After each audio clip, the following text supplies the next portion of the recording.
obviously major news for really the entire world, but especially the Catholic community. We have a new pope, Pope Leo the 14th, and he has roots here in America. First, just what was the feeling as a leader of a Catholic diocese in America to hear that news? Well, we were watching together with our staff, and because we got word about the white smoke that was coming out of the chimney, and so we all gathered around. We have a big screen where we do presentations and PowerPoints, and we're able to put the internet on there and watch the live streaming coming out. And waited that hour between the white smoke and when Pope Leo came out on the loggia. But when the Cardinal Deacon came out to make the announcement. And of course, he has the Italian accent. I was trying to hear, was listening to try to get the name as early as possible. And when he mentioned the name Prevost, my jaw dropped. I said I could not believe it. I said that I was convinced and had been convinced a long time that there would never be a selection of a North American cardinal. It just wouldn't be. Just a lot of other reasons for that, but it just didn't feel that it was ever going to happen. And when people would ask me about it, in the earlier conclaves with Pope Benedict and Pope Francis. I said, no, they'd say, is there going to be an American Pope? And I said, no, I don't think so. Okay, this is not something I think is ever going to happen here. Because of our own, American kind of cultural influence and the impact we have in the world around us, I think there's, I think there was probably a sense that the church's guidance and oversight would be kind of in other hands and to other parts of the world. And so I was very surprised. I did not expect to hear that name. I'm still trying to grapple with that in terms of what it means and its significance and its impact on the world around us. But as I reflect upon it, it makes good sense. He's got lots of qualities as I've looked at his CV, and I didn't know him very well. Just knew the name, but not really the background. And since I didn't think he'd be elected, I wasn't really even kind of inquiring much about what the background was in order to kind of get that more in-depth understanding of his experience. But as you look at his experience, which bridges the North American and the South American continents, or the worlds there, and that his ability in many languages, English, Spanish, Italian, as well as Latin because of canon law and Portuguese, and his ability really to speak to people in a good way throughout the whole world with the many languages that are present in the world. That makes sense as someone who has that role and has that kind of experience. And he's got experience with church institutions and activity on a worldwide level. Have oversight for the Augustinian religious order that is present worldwide, and he had that responsibility as their general superior. And then, of course, more recent years is oversight for the dicastery for the bishops. So when you think about it, it all makes sense, kind of from hindsight. But I just ruled out the possibility you might see an American who would be called to be the successor of St. Peter and the Pope. So for us as Americans, it's a unique cause of joy. I mean, there's someone from your hometown in a sense does well, right? and succeeds and has either an accomplishment or is recognized for something and now given some great responsibilities. And so I think we all take an appropriate kind of pride, national pride, but also a sense of joy at hearing that, and that the Church of the United States can have an impact, in the whole world in a good way, a positive way through leadership, and certainly through Pope Leo, who's now selected as our Holy Father. Definitely. You mentioned the impact of American culture and sort of how unique our culture is and the way it's viewed around the globe. How do you think our culture plus, the papacy kind of combine, and what could we kind of see from that? Well, so the rituals and the life of the church has a very ancient history and has had lots of developments over the years in terms of how that's expressed, and so there is a beauty to the ritual and the traditions, which are in some ways very kind of distant from an American experience. And although within the Catholic Church, we have our own rituals that we celebrate at our cathedrals and our churches, and they are echoes of, but also expressions of that same kind of beautiful tradition and ritual that we saw unfolding on television as you went through the process for the conclave and all the prayers associated with it, and then the process of revealing who the one who's been selected as that's expressed.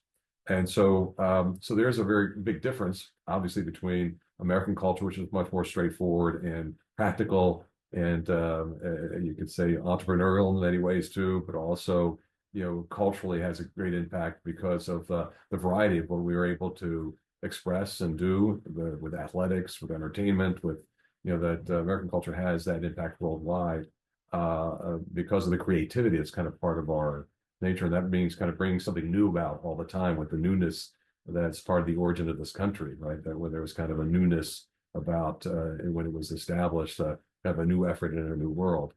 And so you kind of have that maybe contrast between what's kind of ancient and traditional and consistent over time, and then of course what's new and what's creative that really is expressed in our American culture, and how do you kind of bring those together because one can complement the other. You can see the beauty of ritual and tradition, something that's connects you with time and the past and some eternal truths, which our faith tries to do, express those eternal truths in the world around us, but also do it in a creative new way, in a way that helps bring kind of to the world around us as it is, new efforts, new vigor to our own carrying out the mission, proclaiming our faith, expressing that to the people around us. And I think that's very much the hope with Pope Leo, that he'll kind of bring a combination of those kinds of experiences to his own pontificate, that he'll bring all that Pope Francis has helped to bring about and formulate, which is a church that listens to one another, a church that is attentive to the voice of the Spirit, a church that looks to those who are distant and tries to draw them in closer to the heart of Christ, and to do that in a way that kind of reaches out again to those who are poor and in need in some way. At the same time, to be able to do that with the richness of our teaching and tradition and liturgical life that so many treasure and want to be able to express in an authentic way. And so to bring together as well as some of what Pope Benedict gave to us and what St. John Paul gave to us, which is a reflection on how this church expresses itself most effectively in a present world that is so often drifting towards some secular or other kinds of values, and that we can have a something to contribute, a value to contribute as Christians with our own Christian and Catholic values and worldview that is for the good of the human person and for the good of the common good for the world around us. Okay, there have been some indications that Pope Leo may continue sort of the direction that Pope Francis started with the church. Obviously, you've worked under Pope Francis's guidance for a few years now. What are you kind of expecting as Pope Leo takes over? I think that he will continue to express and try to find ways to integrate into the life of the church some of the synodal way, which is, again, the way that we talk with one another, dialogue with each other, come to decisions for pastoral priorities, and then bring those about. I think there was great value in that methodology of listening to one another and being attentive to the voices of those who maybe sometimes we're not always hearing around us, and then try to find ways in discernment with the Holy Spirit, kind of as the backdrop and within our hearts, that we might find good and strong paths forward for the church, that it can be consistent with the past and it's our teaching, but yet be able to have a new way of expressing that life and those traditions in the world around us in a way that welcomes as many as possible into this family of faith. That's definitely, I think, what we all hope to see. And do you think that with that hometown connection, so to speak, of the American Pope, do you think American citizens might, take the message a little bit more, might tune in a little bit more over these next few years? Well, I think, certainly that's would be the hope as well, that there would be kind of that more kind of a listening ear and a willingness to accept what he might be saying and doing, and to be able to respond to that with an affirming, joyful spirit. And I think that's what we hope for every pope and every one who provides leadership in the church. And I know sometimes leadership has to make decisions that are not across the board, accepted, or maybe there aren't as universally kind of maybe recognized as you would hope. And that's kind of the burden of that leadership role, that you're making decisions that you feel are best and that need to be done in terms of the priorities and the good of the church and the teachings of the church. But do it in a way that's with charity, with understanding, and with an effort always to convince and to encourage people to be, welcomed into the life of the church in a way that's going to provide continuity of the past, but also I think the wide embrace of God's love for everyone that all of His children, everyone that exists, and help help the church be expressive of that in a more effective way. All right. Any sort of final message for, the community in this very exciting time for the Catholic Church?